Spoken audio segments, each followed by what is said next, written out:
Welcome, everyone. This is Coffee with a Journalist. I'm Beck Bamberger. We're on episode number, I don't know, we're at 200 plus here. 200 plus, Andrew, is now the count. And coming from Hudson Valley, New York State, not city, just to be clear, is Andrew Couts. He's a senior editor of security and investigations at Wired. Very excited to chat with you today, Andrew. We just had a whole conversation about ear pods and things, which is not your coverage area. So we're not going to talk about that. But thank you for being here. And how is the Hudson Valley? Thanks so much for having me. The Hudson Valley is lovely. It's leaf peeping season, and can't complain. And for everybody, I didn't do my little typical intro, but I'm going to mention this again. This is our podcast that helps publicists, all types of publicists, learn how to better work and build relationships with our journalists, reporters, editors, and friends in media, because we all need each other. And wouldn't it be great to have a better working relationship? Hence this show, hence we're here.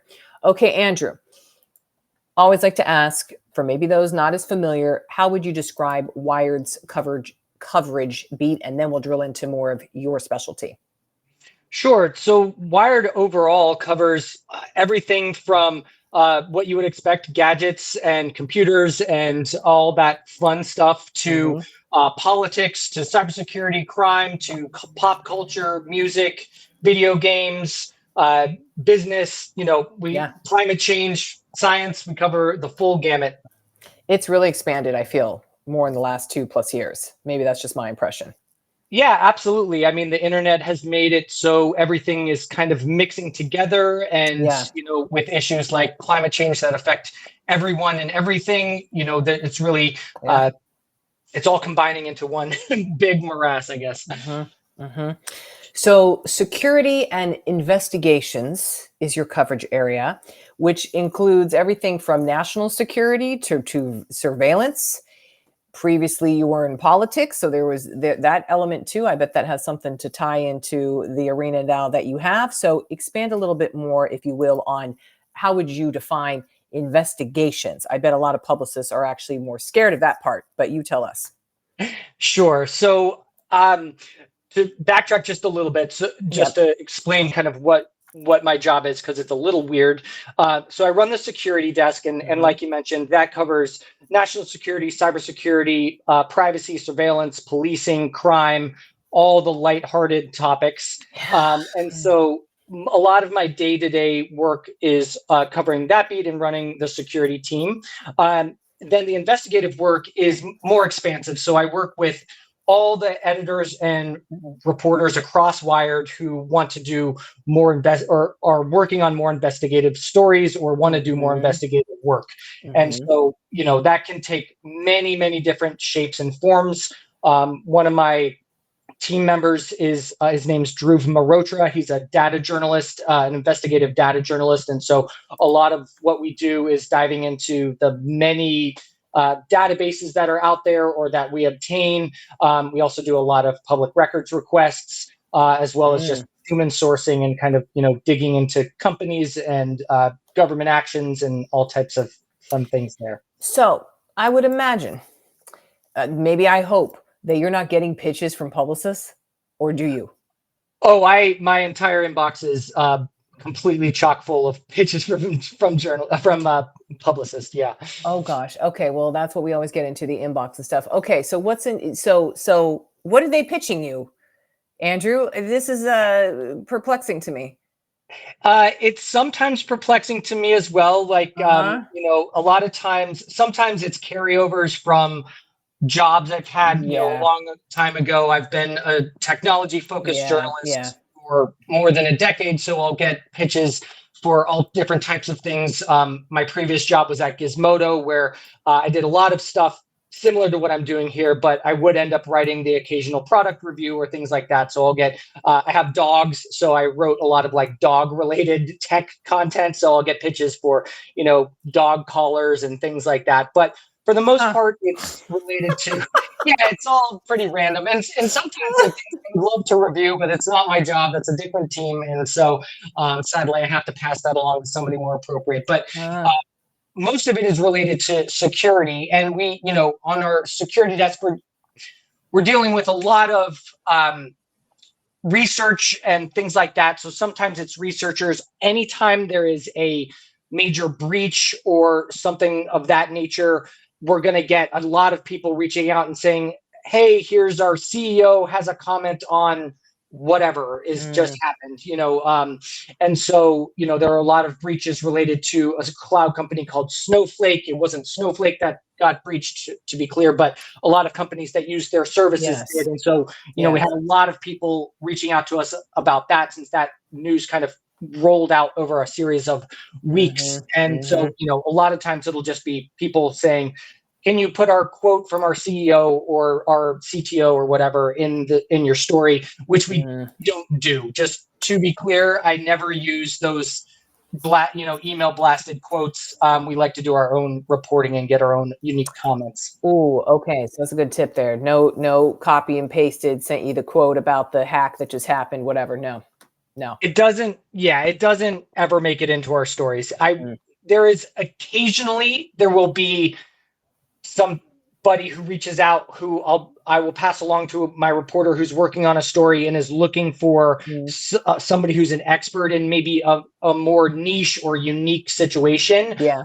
But that's pretty rare. I'd say maybe that's happened twice in 2 years. So, it's pretty rare. So let's go back to then quote sourcing or expert sourcing at all. And we always ask about like sources and what sources do you want? But in this case with quotes, is it, hey, you'd much rather get on a call, or you ever responding to a pitch to go like, I see you sent me 3 sentences, but I'm not going to use that. But get me on a call. Like, does that ever happen?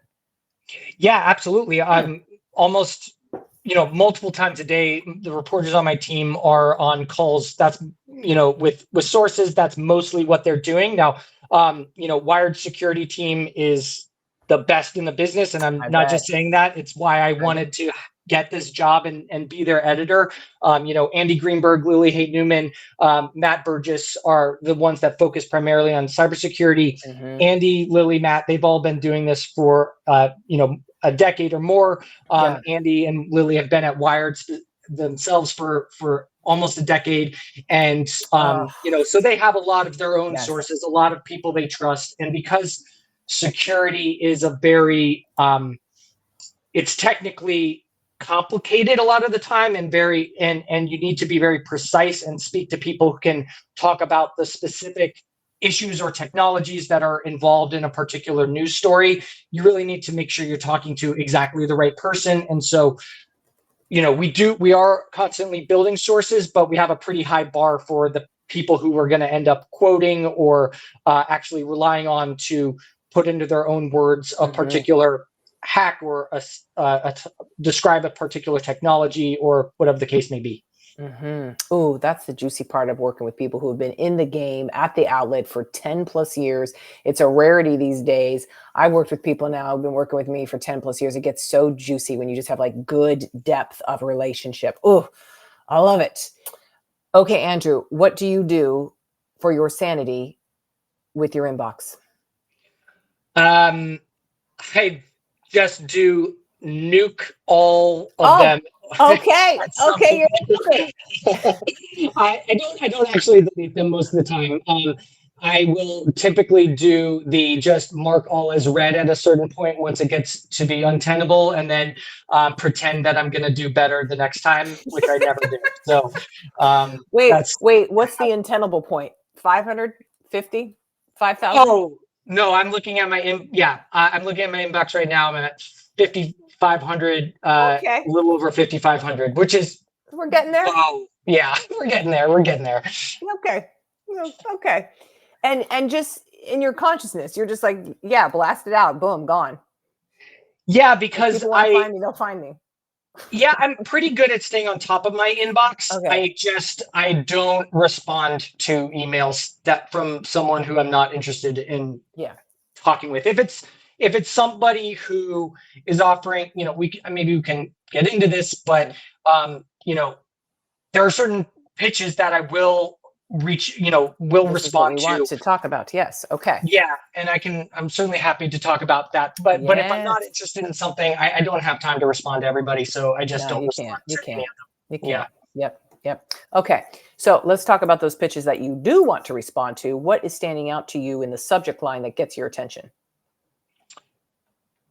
That is a good question. It really depends on the subject matter. And so I guess we'll back up and give you maybe a different, come at the answer from a different way. So on the security desk, especially, and I don't think any of this really applies to the investigations desk most of the time. It does occasionally, but I can get into that a bit more. But okay, for the security desk, we are looking for stories that are new, something that is unique in some way, something we've not seen before. And when we have a team that's as experienced as our security desk is, that's a pretty high bar. There's very few things that are really new. Relevant to our readers, does it have impact on the people who are going to be reading this in a good way or a bad way? Most of the time, because of the subject matter that my desk deals with, it's pretty heavy, it's pretty serious. It's not usually good. Not light, fun things. No. But we like the fun stuff anytime we can find it, anytime there's something that's really cool or unique. This especially applies to research, and sometimes if there are people out there representing universities, a lot of times if somebody's done something really cool, built a cool new technology that's related to cybersecurity or surveillance or anything of that nature, we're all ears to hear that. We want to have the fun stuff in the mix as much as possible. So if it's really unique, if it does seem like it's impactful, we're going to be more responsive to those stories or to those pitches. That's about it, though, and I don't know that there's one word I don't know if there's one word in the subject line that's going to really catch my attention. Just because I get so many of them, I don't even know, and it's got to be related maybe to something that's already on my mind. So it's really luck of the draw. Oh, okay. Yeah, that is so much of pitching that we try to emphasize is like timing is a lot of the grace of getting that response. Oh my gosh, you just happen to be on Tuesday filing a story about that. You needed one last source. Like the next week I pitch you, no, that's, it doesn't matter. It's not there. Okay, yeah. Andrew, for editors, this is a little bit of an extra fold in because you have people that could write the pieces that you're kind of traffic controlling towards. So how much of you is forwarding what you believe is like a good source or anything? Or are you just hitting that nuke button all the time? I don't know. I forward stuff pretty regularly. Okay. I would say a few times a week, I would say is, I kind of fumbled that. So I'll go back and say. That's okay. Editors know, let's do it. Yep. Go ahead. Yeah, I'd say I usually do it pretty regularly, a couple of times a week. It's not always for the security section. Most of the time, those get passed on to our business desk or our gear desk and are pitches that are just not applicable to my coverage area or my desk's coverage area. Generally, there are things that are maybe I just don't know whether somebody on a different desk would want to cover this, or I don't have the area subject matter expertise to know if this is interesting to someone. Other times there are things where I'll happen to open the email or happen to catch my attention because of a well-written subject line maybe, and will think, okay, this is actually interesting, and I'll forward it along to my team, and very often we'll follow up on those. But that's pretty rare, maybe a couple times a month. Okay, so rare. Okay, good. Is there anything that helps your life be better, Andrew, via a publicist? Like, what can we do to help you? Great question. That's what we're here for. I am more of an investigative editor than I am anything else. And so I will say that not always, but very often that puts me in a position of contention with the publicists who I'm working with. We're generally not reaching out with good news, whether it's a company has been breached or something bad has happened. And so, I would say one thing I just want to emphasize is that we really do want to get the company's side of the story. We want to understand it. We want to get everything right. That is paramount for every story we're doing, no matter the severity or no matter the nature of the story, and getting that insider perspective is really essential, 100% of the time. We don't know the reality on the ground better than somebody who is on the ground. Where it gets, touchy is that very often people don't want to give journalists that information, or they want to control how it's being, presented, and which I totally understand.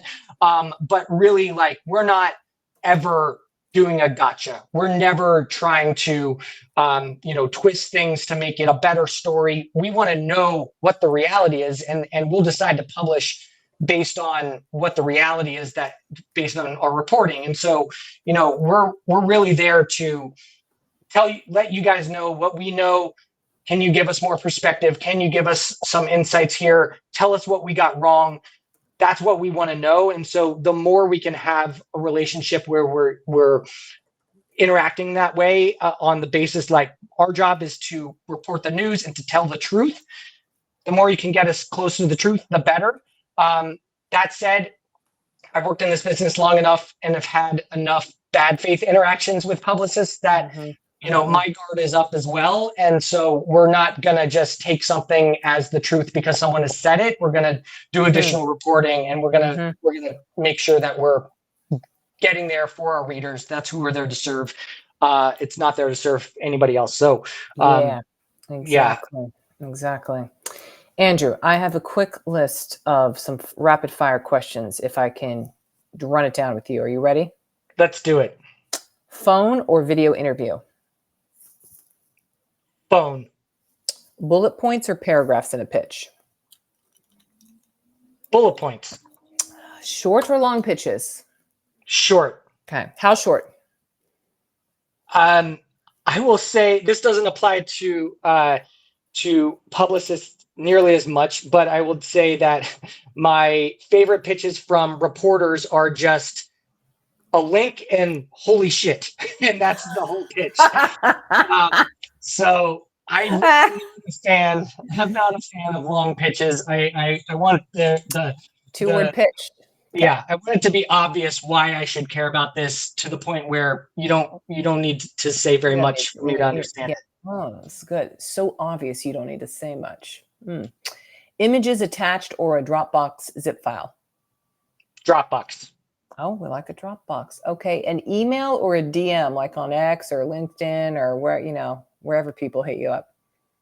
Email. I'm getting pings from everywhere, and I will just, to go back to the attachment thing, I am a security editor, and I assume that I'm being hacked all the time. So the fewer elements that I have to inspect or get my hackers. That's a good point. We haven't had someone who's on is like, security's my thing a little bit, so don't be sending me that. Yeah, that's good point. Okay, one follow-up or multiple? One follow-up. If you haven't heard from me the first time, I'm not going to get back to you at all. Yeah. Direct or creative subject lines? Direct. Press release or media kit? Probably neither for you. I guess press release to start, though I do want as many assets as I can have. So, I guess a press release first and then a media kit if we're actually going to do a story. Okay. What time do you read pitches, or is it all the time? All the time. I'm constantly watching my inbox day and night. So anytime. Day and night, all the time. Okay. And then are there any last words, Andrew? Is there anything we could promote, tout, highlight for you, support you in any way? I would just say, if a journalist reaches out to you instead of the other way around, they, at least from Wired, they want to get your attention, and they are going to be there to work with you on a story, and not just do some gotcha or anything like that. Okay. So respond quickly, maybe, is your advice. Well, if you can. Or not at all. And then it's not good for you. Yeah, exactly. I mean, the quicker the response, the better, I would say. And if we say the deadline is a specific time, we really are trying to give realistic deadlines to make sure that we can do all the work we need to do. So, yes. reaching out the other way around, just represent cool companies doing cool stuff, or cool people doing cool things, Just and that. your job will be easy. If it's not actually interesting, it's probably not going to go well. That is seriously the case. Have phenomenal clients.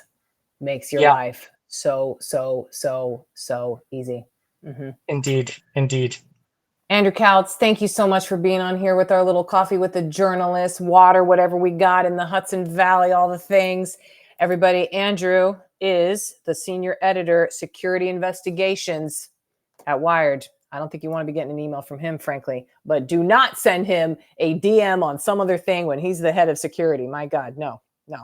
Andrew, thank you so much. This was so fun. Thanks so much for having me. It was a great time.